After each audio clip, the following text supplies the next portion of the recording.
I remember the first time I saw her, really saw her, differently. We were 17. She was sitting barefoot on the kitchen counter, laughing at some dumb joke I'd made. Her hair was a mess, thrown up in a loose bun. She wore an oversized hoodie, and something shifted. It wasn't brotherly. It wasn't familial. It was something else. We'd grown up under the same roof after our parents married. Me, from my dad's first marriage. Her, the daughter from the new one. Technically, there was nothing wrong with it. Emotionally, entirely different. We were close. Maybe too close. Late-night horror movies, biking for hours, sneaking snacks past midnight. And then, at some point, the way I looked at her changed. I think she felt it too. There were moments, silences that stretched a little too long, her eyes lingering on mine. She never pulled away when our hands touched. But nothing happened.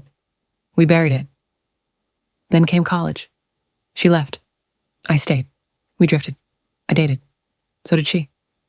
I'd see photos, guys with arms around her, and something twisted inside me. I had no right to feel jealous, but I did. I told myself I'd get over it. I didn't. Years passed. Holidays, birthdays. Always polite, always smiling. But the tension never left.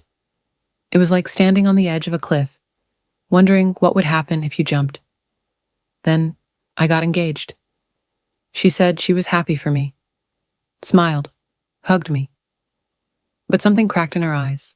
She RSVP'd late, said she'd try to make it. A part of me hoped she wouldn't. Another part just wanted to see her again. She arrived the night before the wedding. Chaos everywhere.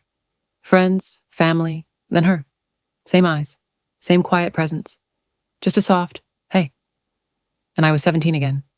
That evening, I avoided her. I was surrounded by people, but all I could feel was her gaze. Then, later, a text.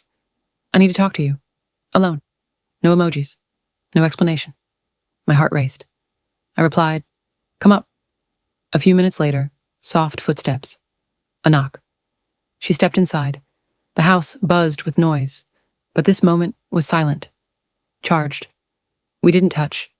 We barely spoke. But something passed between us. Unspoken, heavy. The next morning, I got dressed early, needing space.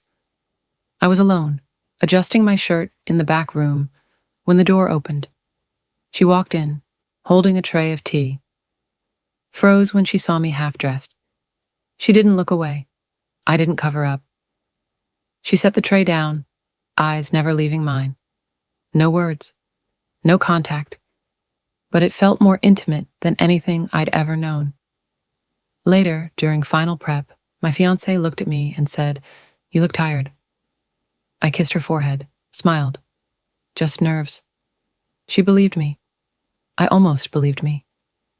That night, I went to bed early, tried to sleep, but every time I closed my eyes, I didn't see my bride.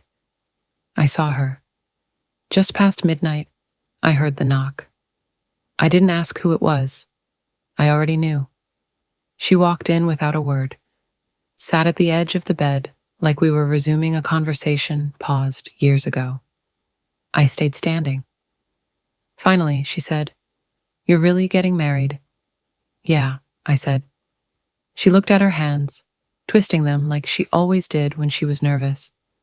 "Can I ask you something?" "Of course." "Do you love her?" I hesitated. "She's good to me. She makes sense." That wasn't what she'd asked, but she didn't press. "Do you ever think about us?" she asked. "All the time," I said. "Then why didn't you ever say anything?" "You were gone. I thought you were happy." She stepped closer. "I wasn't. Not really. I smiled in photos. I dated. But I never stopped thinking about you." She looked up, her eyes, so close. I whispered, "What do you want from me?"